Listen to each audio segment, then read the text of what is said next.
So, welcome back to the Variety Half Hour. I'm here today with Maggi Mayfield.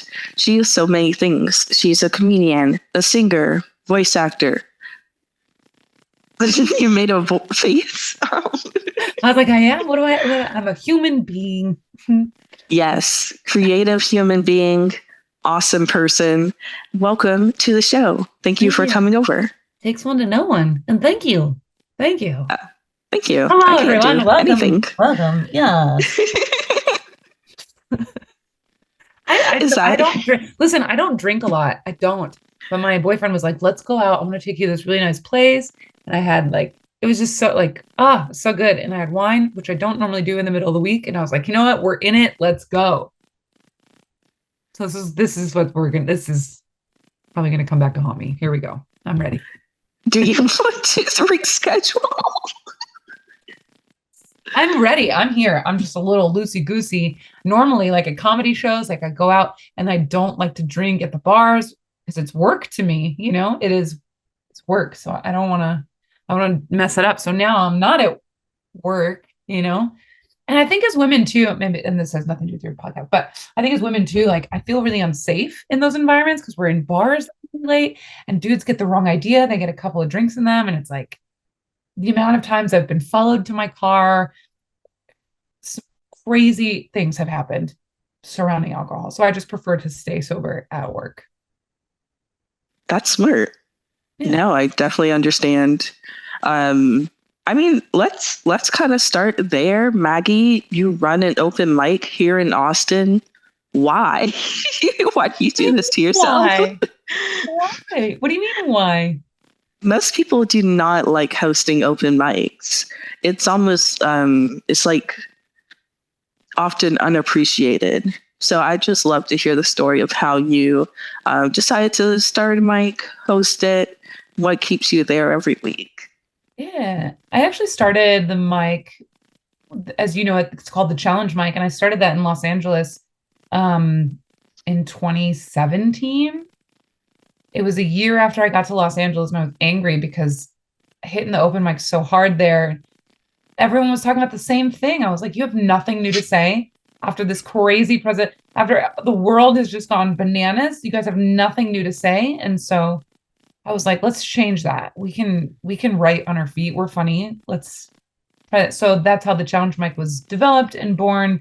And then kept it going through the pandemic. We did it on Zoom, which was cool because then I got to meet a lot of people Oh, all over snap. the planet. They got to try it.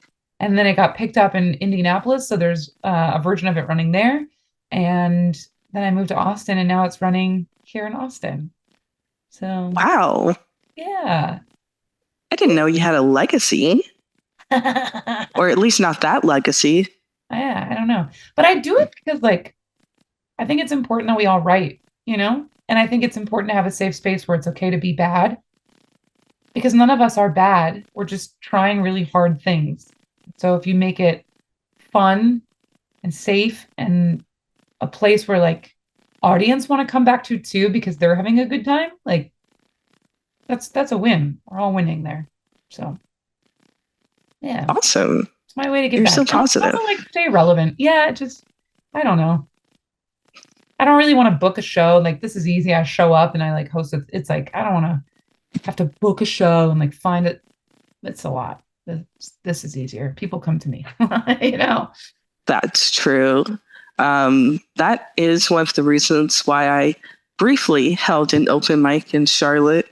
It was just very hard to go out there and talk to everyone and go out often enough to get to know everyone. Whereas if you're at the same spot every Wednesday, people just come over and they recognize your name and face more and they see you hosting. So they like your jokes, maybe. Yeah. Stuff like that. I think Yeah. people oftentimes won't remember exactly what you said, but they'll remember how you made them feel. And I think that's if it's pleasant and fun, that's enough. But how are you? It's it's the end of July. It's the end of an era. Are you a Taylor Swift fan? Oh, yes. How do we didn't cover that? Okay. I thought I just wore a big neon sign that said T Swift fan, but apparently not. Cool. Good to know that I can flip that switch off. Yeah, no, I had no idea. I think I was defending Taylor Swift for something, and someone was like, "Oh, you're a Swiftie." And I was like, I really like people who like Taylor Swift. I don't know, they have fun. Man, man, I think there's like levels to it. I love Taylor. I'm a little angry with her. Um, but I think there are like sweet fans like you and I, and then there are like the psychopath fans that are online and rude and malicious and relentless, you know? I don't want to be one of those. I don't want to be that part of the army. Like Yeah, sit on the sidelines and like sing all the songs. And when I scroll past a TikTok video that's got all the lore about it, I'm like, "Ooh, what is it?" You know? Like there's some no, crazy, you don't see that? There's some crazy fans out there and they like do all this research and they put up spreadsheets about her outfit colors and coordination. And oh, if she sang these two songs, that means she's going to sing these two songs in the next one. But if she does this, then she's going to do this. oh, like What? of her tour. Yeah. And so like that all these like different patterns and what they think that means and how like being in Ireland is a big deal and like why having Kelsey in London was a big deal. It's just like, who cares? Like, don't you have your own life to live? It's I mean, that was my entire time on Tumblr, was having an obsession with cute guys on the internet. I yeah, mean, but also I'm sure the same for Taylor Swift. yeah.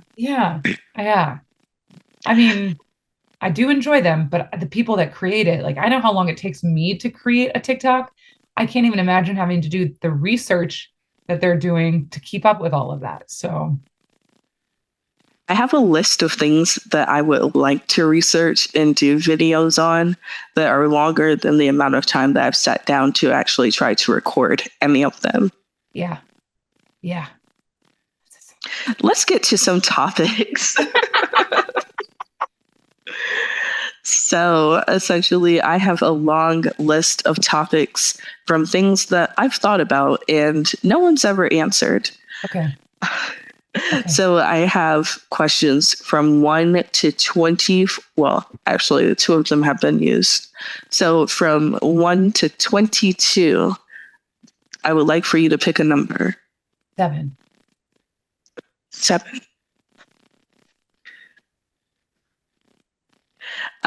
So what would you think, or what do you imagine when you think of the perfect age, or like the right age? For what? Exactly. So this is one of the things that I wonder about. And I also have like a very dark joke about it, where it's more like at what age, what's the most appropriate age to commit suicide? I've heard you tell this one. Yeah. And it's because people are obsessed with growing older. They turn 24 and they're like, oh, I'm old. I have coworkers who are afraid of turning 30. Whereas I have like authors and podcasters and like people I really enjoy who reach their stride at 36 and 44. A lot of comedians I look forward to, they were like middle age. Well, if you're, I don't know if middle age is like that range, but they were in their 30s and 40s. Yeah. And so I personally always felt like 30s, 35 was kind of where you decide what pot you're going to dwell in. I don't know. Yeah. Thoughts? Yeah. I mean, listen, if you want to have a one night stand, the perfect age is like 22, you know? But if you want to play bingo, that's fucking 55, you know? But I don't think there is a perfect age. Like, I think now is the perfect age. Whatever you are now, that's perfect. This is what we get now, right now, this one. Every age is a great age for bingo. So it's fair. Thank you. That is fair. That is fair. There's something bingo in Austin called Chicken Sh1t Bingo. Have you heard of this? No. Yeah, it's literally just chickens on a board, and when they poop, if it makes a bingo, you win. It is a must-see in Austin. The little longhorn salon. I love that you Oh, no. Well, if it was something interesting, I was going to show it on the screen, but they're not showing a video, so it's not as fun. There's okay. I can't get distracted by this. I will. I mean, we could, but in half an hour. Quite a lively bunch here on Sunday afternoon. This is a local tradition. I couldn't miss it. When I heard about it, I thought, I did a double take. I was like, really? In this cage behind me will be a chicken, and we're all betting on where it will. This is Chicken Bingo. Look at that. They're holding their chickens. That's wild. There we go. Yeah, this is the mobile one. So there's the bar. Oh, there's photos. Isn't that funny? Tonkiest. Well, that's like not far from where I'm at right now. Yeah. I've never done it. I've always wanted to. I've seen comedians go and play and they've won before. So cool. Yeah. I've noticed that quite a few comedians that get onto like reality shows or like game shows are also able to get into like television. It's like, why is Wheel of Fortune the gateway drug to Comedy Central? I don't know. All right, let's get out of that. That was interesting. Thank you. You're welcome. Now you just made plans for the weekend. You didn't know. Absolutely not. I'm probably going to go to the park. I have some romantic plans in mind. With someone or with Kitty Cat or yourself or? Oh, with my fiance, Justin. I had no idea you were engaged. Yes. Many people think I'm married, which is unfortunate, but... Why? My Instagram picture of our engagement photos, I'm wearing a pretty simple white dress, and people seem to think that it's my wedding dress. Oh my God. Because they don't know me. You don't know me. They don't. So let's pick a new number 1 through 21. 2. 2.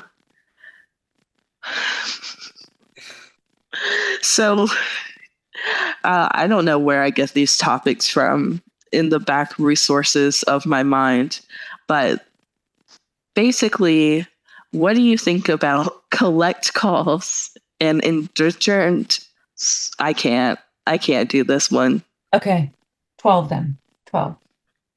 Okay. What's the biggest sign you won't get along with someone? The biggest sign I won't get along with someone. Yeah, for me, it's like not responding. Like if you just ignore me, I'm like, oh, we're not going to get along. Yeah. Obviously. Clearly, yeah. I think when I find out that they don't have a best friend, then I'm like, oh, we're not gonna make it. R.I.P. Yeah, it's like you don't have that slot filled already. That's weird. That's so weird to me. And then it's like, that's weird. Yeah. We're adults and you don't have like one person that has some shit on you that you have shit on. That's crazy. Do you think that that's like a common thing?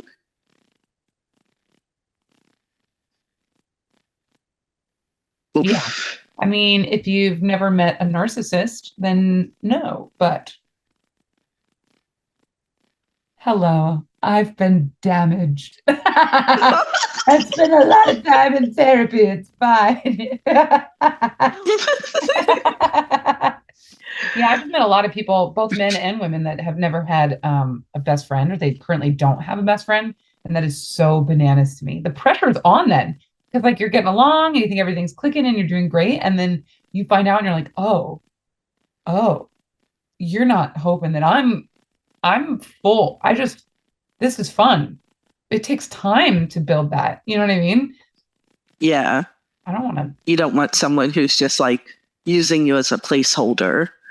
Yeah. Like instant friends where it's like you haven't really built that trust to be so close. And so it's almost like a love bombing but as Yeah. friends.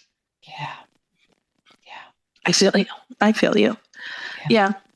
I think one of the things that annoy me is like almost like a subtle lie to make yourself look better.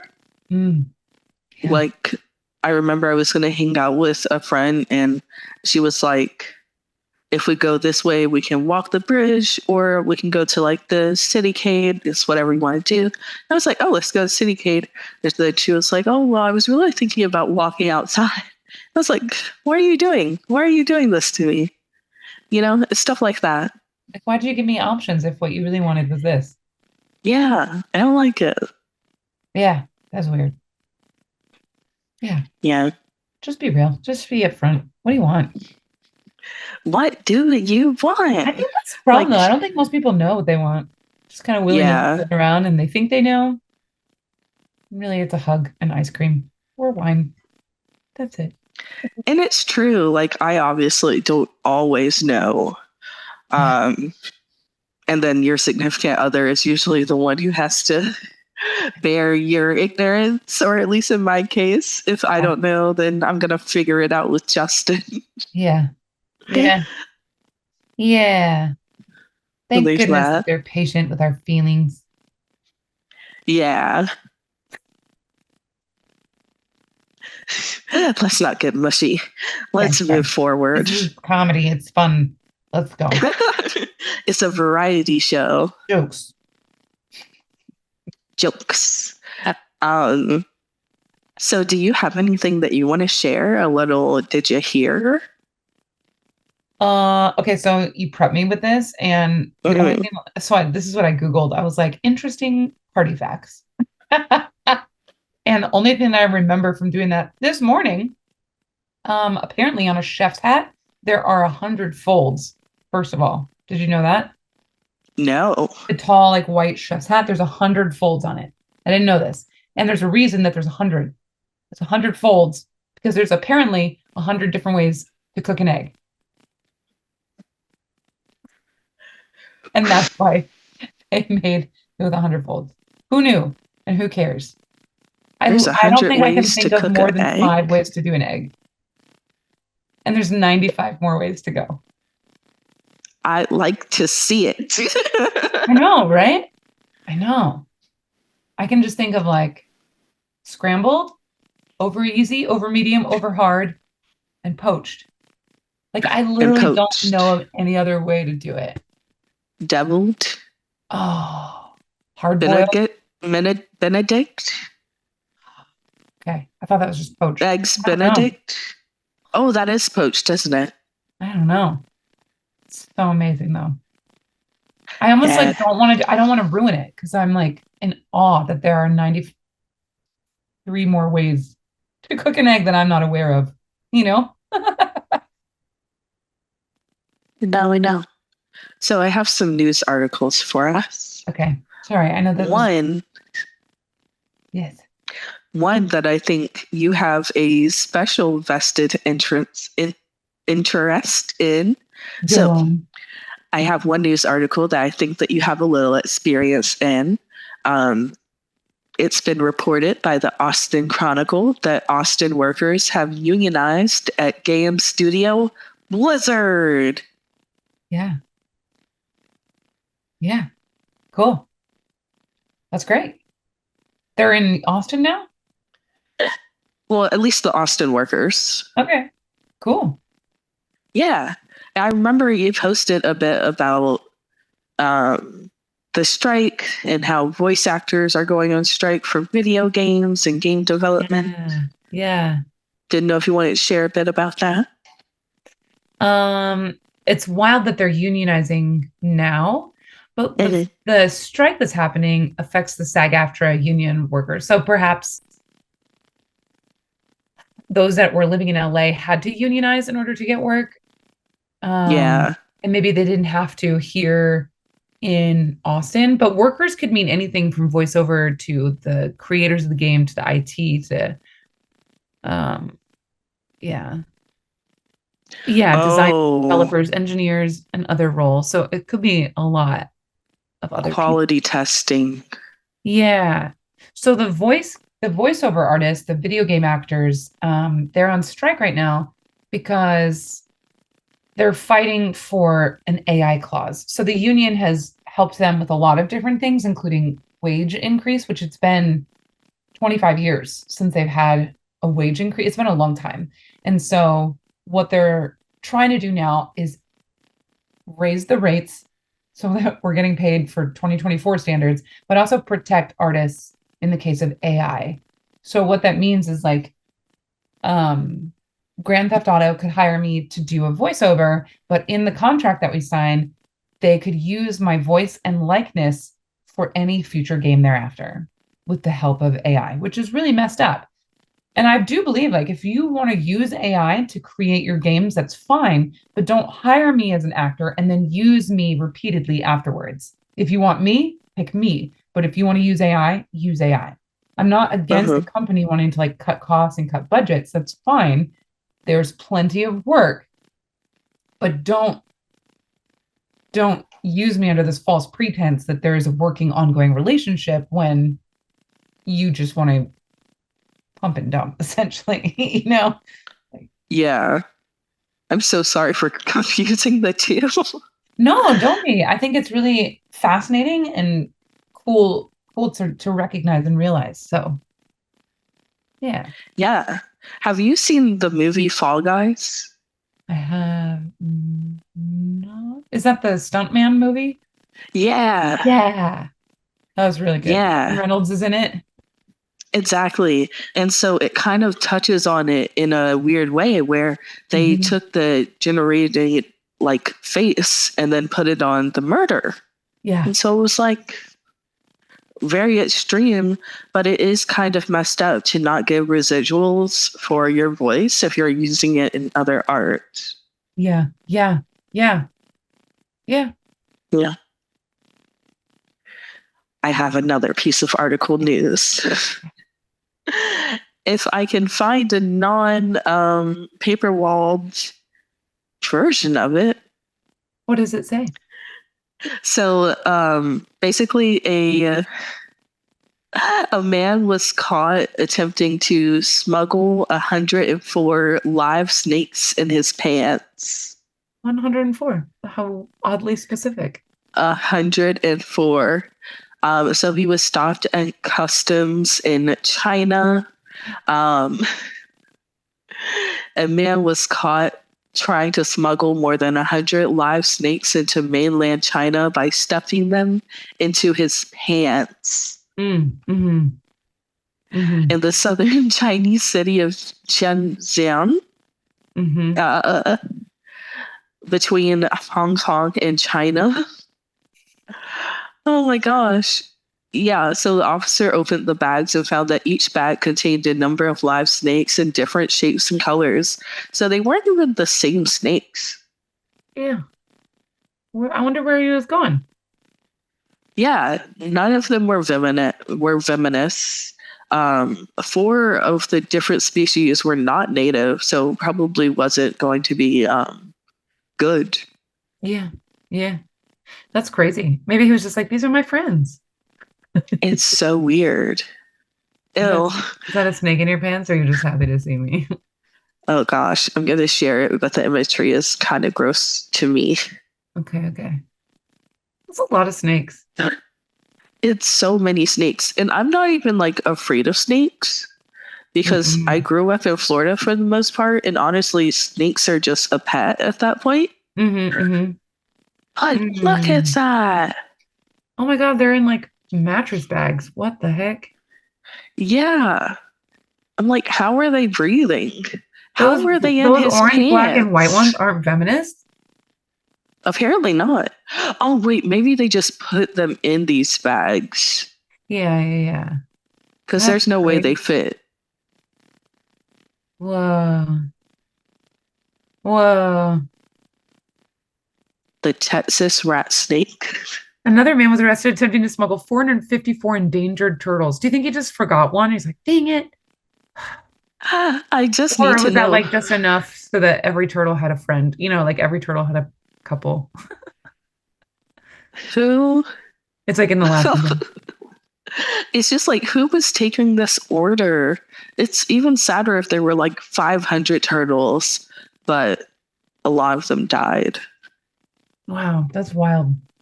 Well, Yeah. I mean, turtles die sneaky. typically. Yeah. You know? No step on snake. Oh my gosh. What a time. Okay, Maggie. Yeah, so I mean, that was the variety of the variety half hour. We did some topics, some news articles. We can finish up with like a bit about you, honestly. Probably should have started it with about you, but you're kind of like we needed people to like trust us, you know, before we got into the whole thing. Yeah. Like, you have a website and it's kind of cool. Oh my God, that's so nice. What are you talking about? It gave me Avril Lavigne. Oh, I love that. Thank you. I enjoyed it. Thank you. So what is your what's been your creative journey? I mean, you've gone to some different universities and you're professionally trained. You're a voice actor, you're a professional comic, you're a professional singer, you have an album. I think it's comedy and musical. Mm-hmm. Is it a comedy musical album? Uh-huh. Okay, yes. So many things. How did this all develop? Like, tell me about your career. Yeah, I just did one thing at a time. And I old. What? I just got older and I was like, oh yeah, I guess I did a lot of things. I don't know if I want to tell you how old I am, but I'm older than you by a lot. And like, it's wild, like you just look back and you're like, oh, that's a lot. I did a lot of things. And what's crazy is I close my eyes and I still feel like I'm like 30, But then I'm like walking around the restaurant tonight and I was like, I am much older than these young children here. I am Mrs. Ross. Like, it's wild. Aging is a wild thing. Yeah. And so the projects, it's all just like, it's literally just one thing at a time. I just do what makes me happy and I keep doing the thing and I keep telling people about it. And that's how I'm finding my audience. They're just like, oh yeah, that's fun. I like this. Keep going. And so I just do it.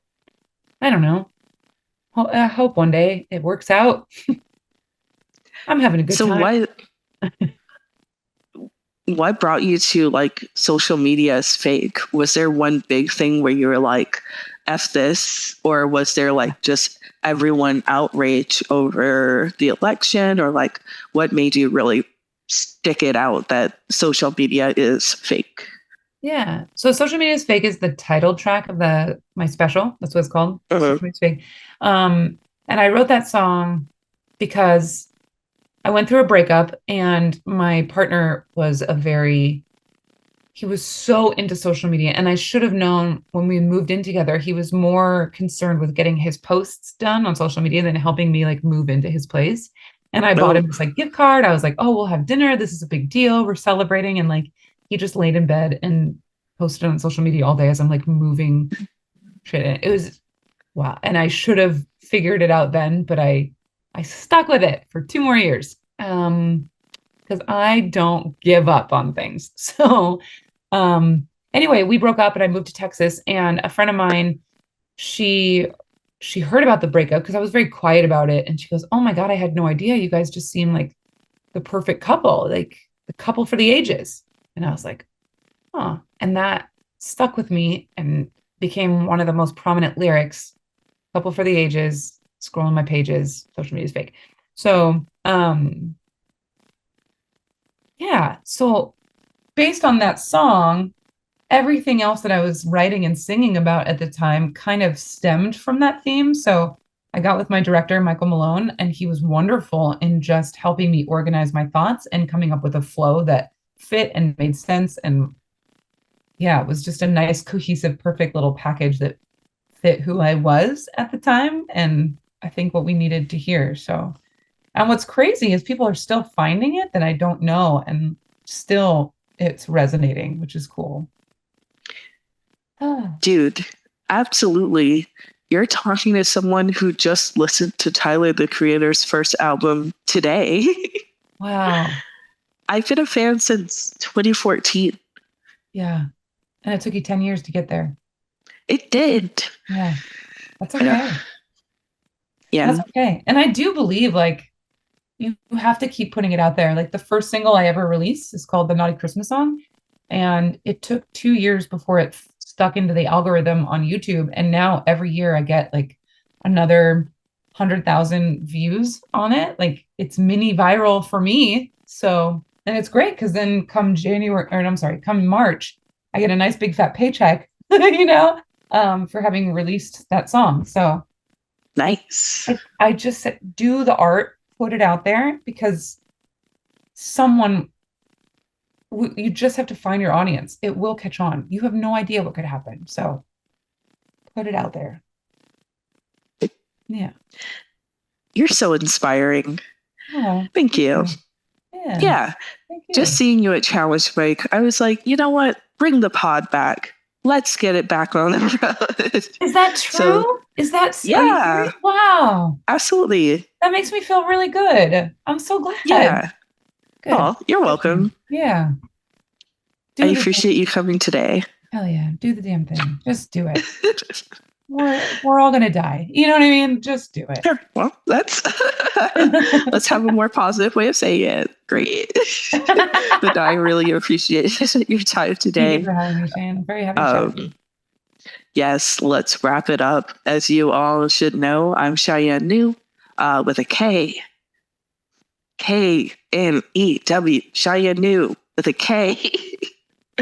Maggie, how would you like to tell the people goodbye? Drink water, my friend. And you can find me at MaggiMayfield.com, MAGGI, Mayfield.com. Yes, she has a great website. Yeah, she's teaching a little voiceover acting. So follow her on Instagram. Yeah. Bye.